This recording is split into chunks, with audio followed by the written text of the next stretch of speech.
Long ago, in a village nestled between rolling green hills, there lived a young woman named Eileen. Her laughter was like the song of a lark, her hair as dark as the peat-rich earth. She was beloved by all, especially by a humble farmer named Sean. Their love was pure, their future bright.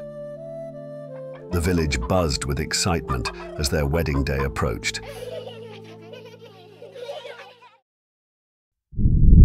But in Ireland, joy never lasts long before the fair folk take notice. On the evening of their wedding feast, as the bonfire roared and the ale flowed freely, something stirred in the shadows beyond the village. The Ease-She, the fairy folk, were watching. The Fairy King, ruler of the Otherworld, had grown envious. No mortal woman had ever rivaled the beauty of his own kind. And so, as the night deepened, he made his move.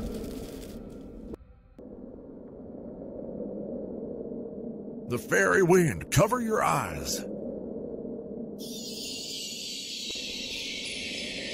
Eileen, come with me. In my realm, you shall never age, never want. You were meant for more than a mortal's life. Eileen, no! Just like that, she was gone. The villagers searched, but no trace remained.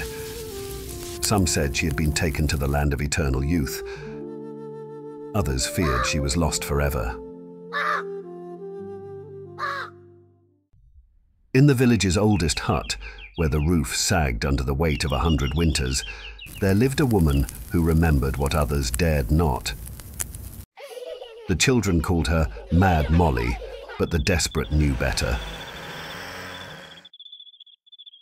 The fair folk do not give back what they take, but there is a way.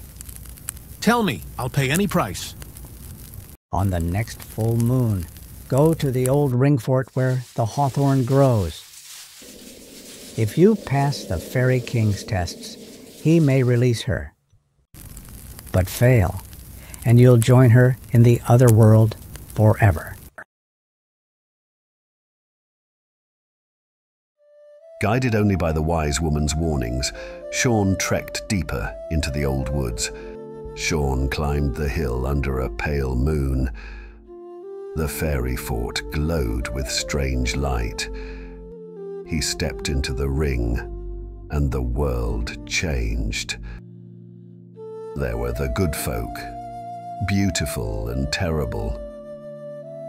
They danced in circles, and among them was Eileen, dressed in silver, eyes empty of memory. He called her name, but she did not know him.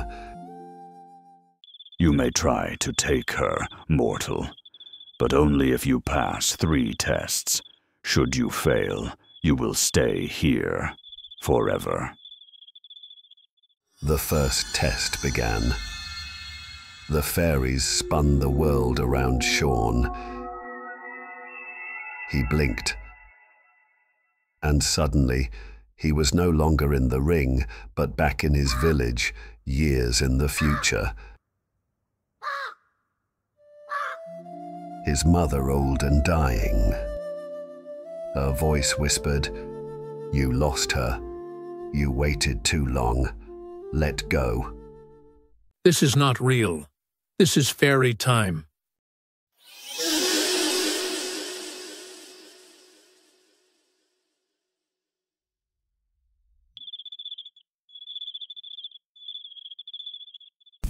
The second test came as a storm of emotion.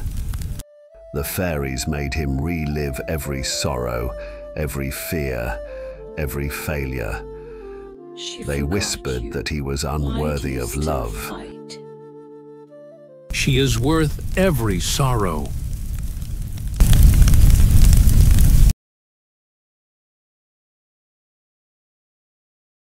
For the final test, They gave him a cruel choice.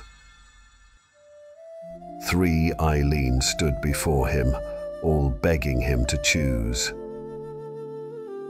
Choose the wrong one, and the real one would be lost forever. He looked at them, listened, remembered. The real Eileen had a freckle on her left cheek, a small one, like a star. You, the one who does not speak.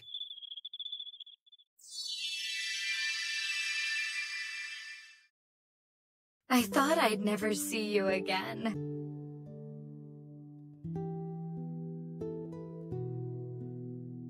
As the first light of day crept over the horizon, Sean and Eileen walked hand in hand down the hill. The fairy fort, now silent behind them. Her memory returned with each step. Tears streamed down her face, not of sorrow, but of release. The spell was broken. In the village below, the world welcomed them home. And though neither spoke a word, they knew love had endured the magic of the Otherworld.